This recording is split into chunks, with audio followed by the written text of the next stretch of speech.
Le 12 mars 2024, le désert devient un chantier, puis un verdict politique.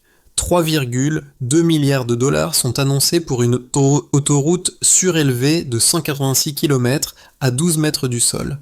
Et pourtant, en décembre 2024, une tempête suffit. En 6 jours, 1140 piliers disparaissent en dessous de 8 mètres de sable. La facture approche 27 millions et l'élan vacille. Alors qu'est-ce que cela change pour vous si Ibrahim Traoré transforme l'Harmattan non en fatalité, mais en variable que l'on contourne, protège et mesure au quotidien? La promesse affichée est simple, mais les enjeux sont lourds. Ce récit propose de comprendre si une infrastructure peut réellement modifier la cadence d'un pays soumis à des ruptures répétées et pas seulement produire un symbole spectaculaire. Le bénéfice annoncé tient en une phrase: rendre le transport continu pour que le reste cesse de se dérégler. Moins de retard signifie moins de pénurie, donc moins de décisions prises dans l'urgence. Mais l'enjeu réel apparaît en creux. Un État enclavé ne souffre pas seulement de distance, il subit l'imprévisibilité. Quand une route devient saisonnière, l'économie perd sa respiration. Les soins perdent leur régularité et la confiance des familles s'érode. C'est cette chaîne invisible que le projet entend rompre. Le texte adverse ne promet pas une prospérité soudaine. Il pose une question plus étroite et plus exigeante. La fiabilité peut-elle devenir un actif national? Si la réponse est positive, alors les chiffres, les délais et les routines quotidiennes commencent à raconter autre chose qu'une survie sous contrainte. C'est cette hypothèse et ses limites que la suite mettra à l'épreuve. Dès les premiers mois, un chiffre change la lecture. Entre 2017 et 2023, plus de 21 000 expéditions auraient été retardées par l'ensablement. Ce volume, répété année après année, installe l'idée que le problème n'est pas ponctuel, mais structurel, et qu'il pèse sur chaque décision économique avant même d'apparaître dans les budgets. Dans ce cadre, l'annonce de mars 2024 ne se présente pas comme une route supplémentaire. Elle est formulée comme une sortie d'étouffement. Le Sahel Skyway est décrit comme une réponse verticale à un piège horizontal. Quand le sable avale les axes, il ne s'agit plus de contourner, mais de passer au-dessus. La proposition est précise. 186 km, 12 mètres de hauteur, 6 voies pour maintenir un flux continu de carburant, de minéraux, de céréales et d'aide humanitaire. Le contexte renforce la radicalité du choix. L'Harmattan n'est pas présenté comme un aléa, mais comme une mécanique régulière. Pendant les saisons sèches, des couches de sable de 40 à 90 cm recouvrent les voies, immobilisent les convois et isolent des provinces entières. Le coût devient annuel, massif et tangible. Perte de marchandises, rupture de carburant, livraison médicale interrompue. Dans cette lecture, l'économie ne perd pas seulement du temps, elle perd sa respiration. C'est là qu'intervient Ibrahim Traoré, non comme un technicien, mais comme celui qui assume un basculement de logique. Le projet n'est pas jugé sur l'élégance d'un plan, mais sur sa capacité à survivre aux pires conditions qu'il prétend dominer. La promesse est donc assortie d'une dette de curiosité.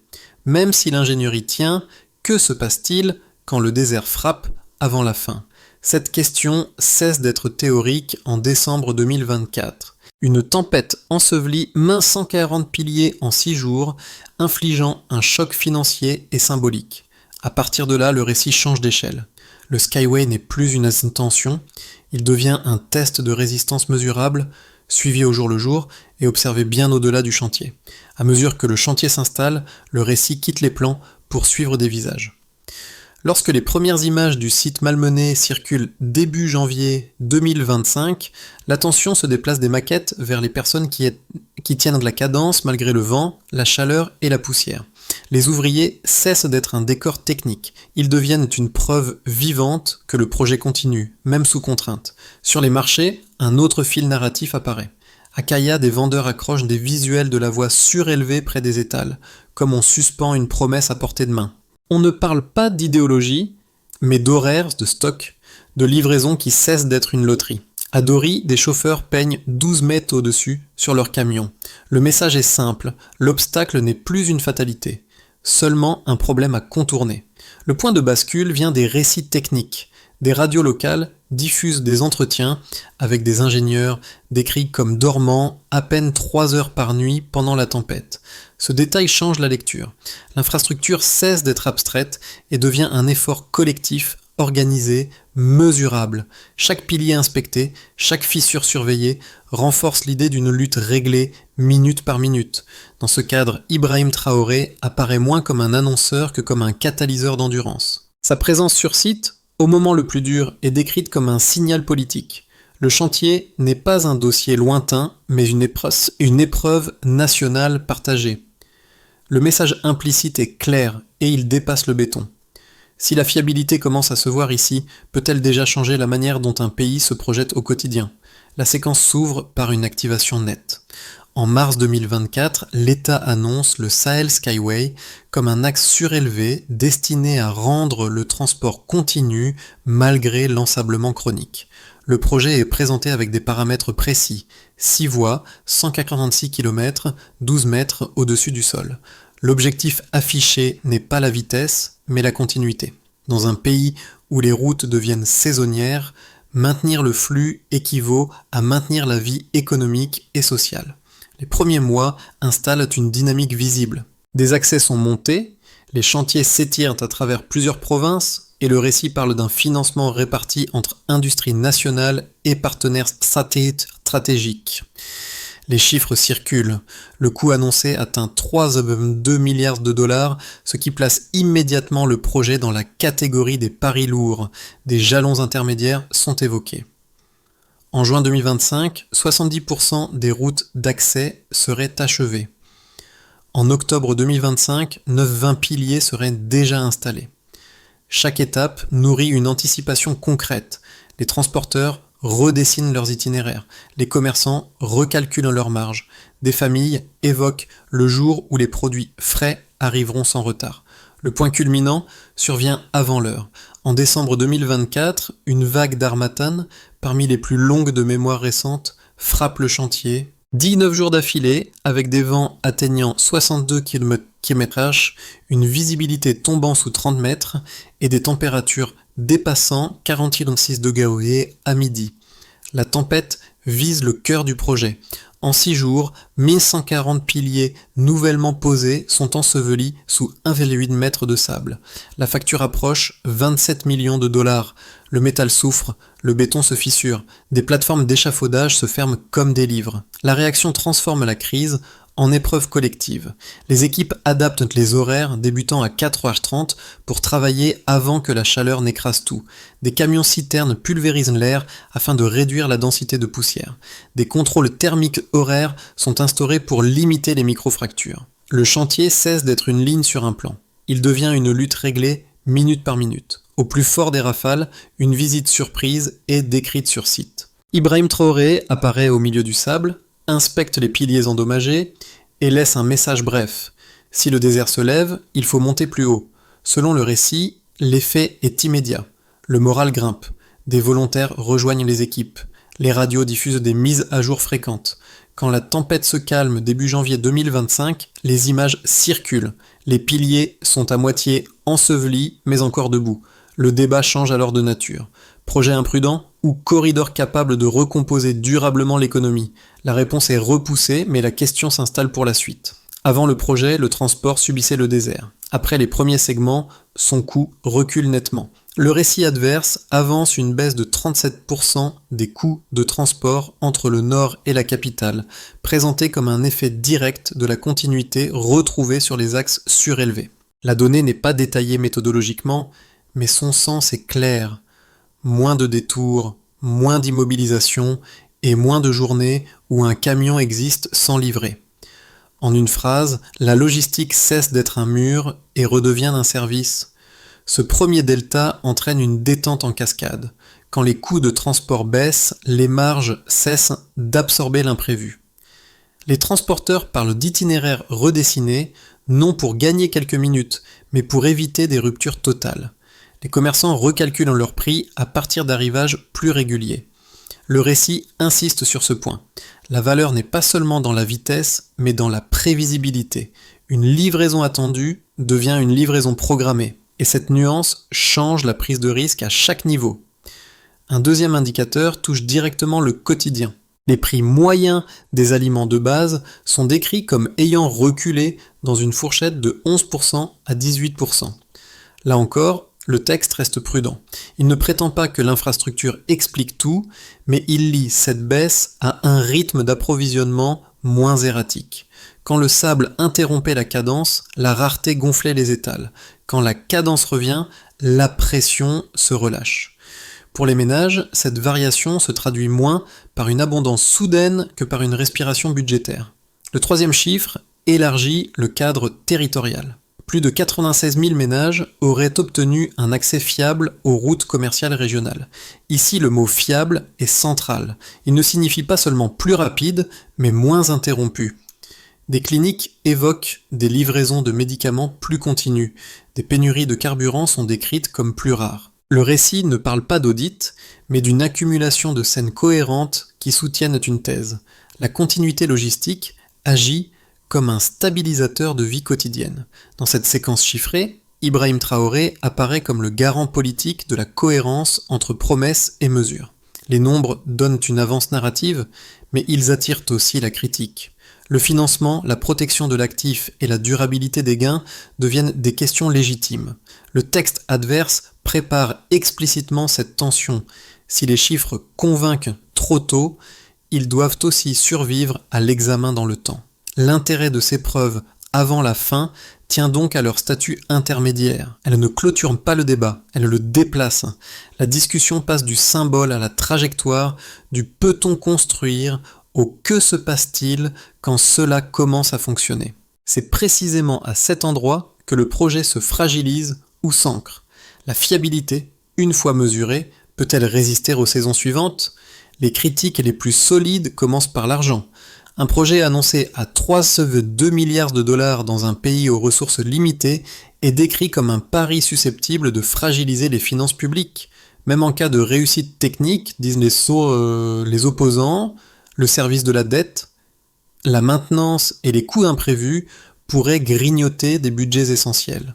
Dans cette lecture, l'infrastructure ne serait pas un levier, mais un poids durable. La deuxième objection vise la sécurité et la protection de l'actif. Un corridor aussi visible et stratégique, construit dans un environnement régional instable, serait exposé à des risques que l'ingénierie seule ne peut résoudre. Sabotage, interruption, coûts de surveillance. L'autoroute surélevée deviendrait une cible et sa vulnérabilité pourrait annuler ses bénéfices logistiques. Ici, la continuité promise serait précisément ce qui attire la rupture. Un troisième argument, plus politique, affirme que le Skyway fonctionnerait surtout comme un théâtre. Le méga-projet concentrerait l'investissement, polariserait le débat national et consoliderait une influence autour d'un symbole au détriment d'actions moins visibles mais plus diffuses. Dans cette critique, l'ouvrage ne changerait pas la structure, il changerait seulement le récit. Le texte adverse ne balaie pas ses arguments. Il propose une réponse en 3 temps, en restant dans son propre cadre factuel. D'abord qu'il rappelle le coût de l'inaction. Des pertes annuelles estimées à 14 millions de dollars, des provinces coupées et des ruptures récurrentes. Le statu quo n'est pas neutre, il est déjà une ponction continue. Ensuite, il met en avant des effets mesurés avant l'achèvement. Baisse des coûts de transport, recul des prix de base, accès plus fiable pour des dizaines de milliers de ménages. L'idée n'est pas de clore le débat, mais de rendre le projet moins abstrait et plus vérifiable. Enfin, un pivot institutionnel est introduit. Des débats parlementaires prolongés et l'intervention d'un consortium d'ingénieurs déplacent la discussion du symbole vers la trajectoire. On peut contester les hypothèses, mais la question change de nature. Combien coûte l'inaction ? Et à partir de quand l'investissement commence-t-il à se justifier par la continuité obtenue ? Dans cette grille, Ibrahim Traoré n'est pas présenté comme un magicien des chiffres. Il est décrit comme le porteur d'un choix assumé, risquer un grand axe pour réduire une dépendance saisonnière qui, elle, a déjà un prix durable. Jusqu'ici, le Sahel Skyway est raconté comme un test de volonté face au sable, au vent et au calendrier. Puis le récit opère un déplacement inattendu venu de l'intérieur du pays. Un consortium national de jeunes ingénieurs issus de Ouagadougou Polytechnique annonce une percée matérielle qui change la règle du jeu. Le chantier ne cherche plus seulement à résister au désert. il commence à le neutraliser. La révélation tient en un détail technique, mais ses implications sont larges. Une nouvelle génération de piliers dotés d'un revêtement thermique réfléchissant est présentée comme capable de réduire la température de surface de 6 à 8 degrés. Dans un environnement où la chaleur accélère la fatigue des matériaux et multiplie les interventions lourdes, cette variation n'est pas marginale. Elle redéfinit la durée de vie attendue de l'infrastructure. Le récit donne un nom à cette percée, TR12. Le matériau est décrit comme reflétant jusqu'à 72% du rayonnement solaire, avec un gain potentiel de 22% sur la longévité des piliers. À ce stade, le projet cesse d'être uniquement une autoroute surélevée. Il devient une technologie potentiellement standardisable et exportable. Dans cette bascule, Ibrahim Traoré est repositionné. Il n'incarne plus seulement un pari d'endurance, mais une capacité d'innovation nationale. La question n'est alors plus seulement de tenir face aux saisons, mais de savoir si cette avancée peut transformer un chantier sous contrainte en référence régionale. Les effets du Sahel Skyway ne se lisent pas d'un seul point de vue. Ils se déploient par cercles selon que l'on regarde l'État, les entreprises, les ménages ou l'environnement régional. C'est dans cette pluralité que le projet cesse d'être une prouesse technique pour devenir un mécanisme de transformation. Pour l'État, l'enjeu central est la continuité territoriale. Avant le projet, le récit évoque des pertes annuelles estimées à 90 millions de dollars, liées au retard, aux ruptures de carburant et aux livraisons médicales interrompues. La logique du corridor surélevé vise précisément à réduire ces discontinuités. En maintenant un flux régulier, même partiel, l'État retrouve une capacité à fournir, donc à planifier. Cette continuité devient aussi politique. En août 2025, un débat parlementaire prolongé transforme l'infrastructure en référendum implicite sur la trajectoire nationale, puis un vote de financement consolide le cap défendu par Ibrahim Traoré. Du côté des entreprises, la conséquence la plus citée est la prévisibilité. Une estimation externe mentionnée dans le récit avance que, une fois achevé, le Skyway pourrait réduire les retards de transport régionaux jusqu'à 63%. Ce chiffre importe moins comme promesse que comme signal. Les acteurs économiques commencent à redessiner leurs itinéraires et à déplacer leurs investissements. Des terrains sont achetés près des futures bretelles, anticipant des zones industrielles le long du corridor. Ici, la route ne raccourcit pas seulement des trajets, elle reconfigure des choix. Pour les ménages, l'impact se juge à hauteur de panier et de santé. Le texte rappelle la baisse de 37% des coûts de transport et le recul de 11% à 18% des prix des aliments de base. Ces variations ne sont pas présentées comme miraculeuses, mais comme suffisantes pour modifier des routines. Un exemple frappe davantage. L'ouverture d'une rampe temporaire aurait réduit de 42 minutes un trajet d'ambulance vers Ouagadougou. Ce gain de temps résume l'enjeu humain de la continuité logistique, là où l'urgence ne négocie pas avec le sable. À l'échelle régionale, l'effet est double. Le projet fonctionne comme un symbole d'indépendance logistique, mais aussi comme une possible norme technique. Des gouvernements voisins demandent des briefings sur le design surélevé, tandis que la technologie TR12 est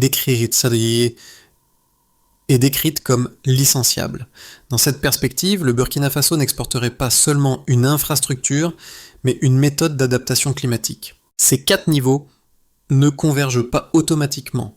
Ils dessinent toutefois une même ligne de force. Quand la circulation devient fiable, les décisions cessent d'être défensives. C'est sur cette promesse de continuité, plus que sur la hauteur du béton, que Ibrahim Traoré joue désormais sa crédibilité. À ce stade, le récit adverse n'enferme pas l'avenir dans une seule trajectoire. Il propose de raisonner en conditions sur un horizon de 6 à 12 mois à partir de 3 variables récurrentes. La résilience face aux saisons du Sahel, la solidité du financement politique et la capacité technique à contenir les coûts de maintenance. Le scénario de base est celui d'une montée en puissance graduelle. Les segments continuent de se verrouiller. Les convois de tests se multiplient et l'ouvrage s'approche d'un fonctionnement complet dans quelques mois, comme le suggère le texte. Les gains observés avant la fin ne s'amplifient pas brutalement, mais se stabilisent. La baisse des coûts de transport devient une norme, les prix de base restent moins volatiles et l'accès fiable pour des dizaines de milliers de ménages se consolide. Dans ce cas, Ibrahim Traoré conserve un avantage politique tangible. Le projet reste une preuve visible, difficile à réduire à un simple théâtre. Un scénario plus optimiste envisage un effet corridor élargi. Deux moteurs s'additionnent. D'une part, la réduction durable des retards régionaux, citée jusqu'à 63%, commence à réorienter des flux commerciaux au-delà des frontières immédiates. D'autre part, la percée technologique associée au TR12 change la perception externe. Le Burkina Faso n'apparaît plus seulement comme un chantier ambitieux, mais comme un producteur de normes adaptatives au climat. Les demandes de briefing technique s'intensifient et l'intérêt pour des licences se précise. Dans cette lecture, Ibrahim Traoré gagne une légitimité qui dépasse l'intérieur, fondée sur l'exportation de savoir-faire. Enfin, un scénario dégradé reste présent en filigrane. Une nouvelle séquence d'Harmattan, combinée à des incidents matériels ou à des tensions politiques, rallonge les délais et nourrit l'argument du pari imprudent. Le débat financier se rouvre, les critiques se durcissent et la coalition de soutien se fragilise. Même sans effondrement, l'image d'invincibilité se fissure si l'entretien devient plus lourd que prévu. Ibrahim Traoré serait alors contraint de prouver non seulement l'audace initiale, mais la capacité à durer. Ces trois trajectoires ne sont pas des prédictions, elles forment un cadre de lecture. Si la continuité logistique se maintient, les effets s'ancrent. Si elle se fragilise, tout redevient saisonnier. La décision se jouera moins dans les annonces que dans la répétition des résultats observables. Pour le public, l'effet le plus immédiat n'est pas stratégique, il est domestique.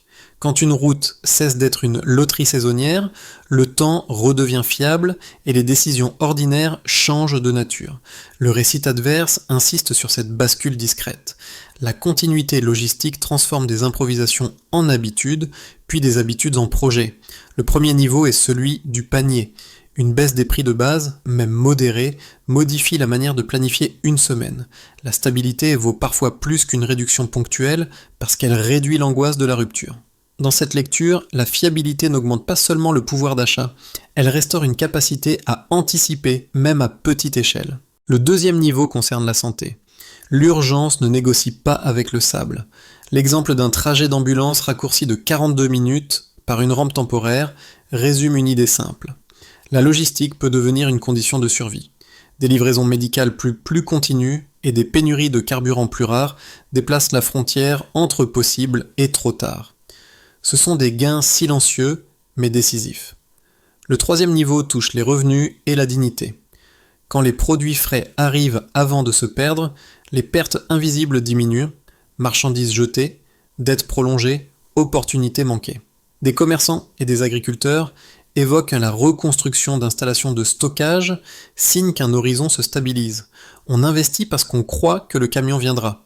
Deux gestes simples émergent pour distinguer l'amélioration durable de l'effet d'annonce. D'abord, suivre localement les délais et les prix, semaine après semaine, pour voir si la régularité s'installe. Ensuite, repérer où la fiabilité progresse réellement. Soins, carburant, marché, trajet d'urgence. Dans cette optique, Ibrahim Traoré n'est pas jugé sur un discours, mais sur la répétition de résultats ressentis. La question devient alors personnelle. À quel moment la continuité commence-t-elle à changer vos propres décisions quotidiennes ? Pour passer d'un récit de percée à une infrastructure durable, le texte adverse suggère une logique de feuille de route sans la formuler comme un plan figé. L'idée centrale est d'aligner exécution technique, légitimité politique et vérification publique, saison après saison. À ce stade, Ibrahim Traoré apparaît moins comme un annonceur que comme celui qui doit maintenir cette cohérence dans le temps. La première étape est immédiate. Sécuriser le calendrier opérationnel jusqu'à la prochaine saison des vents. Les équipes de chantier institutionnalisent les horaires adaptés à la chaleur, comme le démarrage à l'aube, et généralisent les protocoles de contrôle thermique des piliers. Le critère de succès n'est pas spectaculaire. Il se mesure par moins d'arrêts non planifiés et moins de dommages structurels lors des pics climatiques. La deuxième étape concerne la stabilité politique et financière. Après les débats parlementaires prolongés évoqués dans le récit, des jalons publics vérifiables sont attendus. Les autorités publient des points d'avancement cohérents avec les segments livrés. L'indicateur clé devient la concordance entre ce qui est annoncé et ce qui est observable sur site, sans décalage prolongé. La troisième étape vise à transformer les gains avant la fin en gains répétables. Sur les 6 à 12 prochains mois, les ministères suivent des métriques simples liées au transport, à l'approvisionnement et au délai, plutôt que des promesses générales. La mesure recherchée est la continuité, moins de ruptures récurrentes, moins de volatilité sur les marchés locaux. Vient ensuite l'industrialisation de l'innovation TR12. Les ingénieurs documentent, testent et standardisent le revêtement thermique tout en organisant des transferts de compétences vers les équipes de maintenance. Le succès se lit dans une baisse des interventions lourdes et une meilleure résistance aux saisons extrêmes. Enfin, la communication est cadrée comme un service national, non comme un trophée. Ibrahim Traoré ancre le discours sur l'accès, la santé et le commerce quotidien. La mesure finale est sociale. Une fiabilité ressentie, durable, difficile à contester. À la fin, ce ne sont pas les discours qui restent, mais les scènes. À Kaya, une affiche de la voix surélevée pend près des étals, comme un calendrier accroché au quotidien. À Dori, l'inscription 12 mètres au-dessus, peinte sur un camion, n'est pas un slogan. C'est une manière de reprendre la route au désert sans négocier avec lui. Le récit adverse revient alors à son motif central, la continuité. Quand la poussière coupe, la nation se fragmente. Quand la circulation tient, la confiance revient. Ce basculement n'est pas spectaculaire. Il est répétitif, presque banal, et c'est précisément ce qui lui donne du poids. Une livraison qui arrive, un soin qui n'attend pas, un trajet qui cesse d'être une loterie. Dans cette lecture, Ibrahim Traoré n'est pas placé comme un héros sans coup, mais comme le porteur d'un pari qui s'incarne dans l'acier et se juge dans la durée. La visite sur le chantier, au milieu du vent, n'est pas décrite comme un geste de bravoure. Elle rappelle surtout une condition. L'infrastructure doit survivre aux saisons, pas seulement aux annonces. Le symbole devient alors mesurable. Toucher un pilier, croire qu'il tiendra, puis vérifier qu'il tient encore la saison suivante. C'est dans cette répétition que la promesse cesse d'être abstraite. Une phrase résume l'enjeu sans emphase. La fiabilité vaut plus qu'une promesse. Vous n'êtes plus face à un projet, mais face à un rythme qui s'installe, ou non, dans la vie ordinaire. À ce point du récit, le Sahel Skyway n'est plus seulement une infrastructure décrite de l'extérieur. Il devient un miroir de priorité. Résister au désert par la hauteur, par la technique et par l'organisation collective pose une question plus large que celle d'un chantier réussi ou non. Elle touche à la manière dont une société décide ce qui mérite d'être rendu fiable. Le texte adverse ne demande pas une adhésion aveugle. Il invite à observer, à regarder si les délais tiennent quand la saison change, à vérifier si les prix restent stables quand la poussière revient, à écouter si les récits de soins, de marché et de trajets d'urgence se répètent ou s'éteignent. Dans cette logique, la crédibilité ne se mesure pas à une inauguration, mais à une continuité vécue. C'est là que la responsabilité se diffuse. Les chiffres peuvent être discutés, les scénarios contestés, mais les routines quotidiennes parlent sans rhétorique. Ibrahim Traoré a placé son pari à cet endroit précis, faire en sorte que la fiabilité devienne observable, puis incontestable, sans dépendre d'un discours permanent. Pour prolonger la discussion, un choix simple s'impose à chacun. Quel élément vous paraît le plus décisif pour juger ce projet ? La résistance au désert, la soutenabilité financière ou la transformation concrète du quotidien ?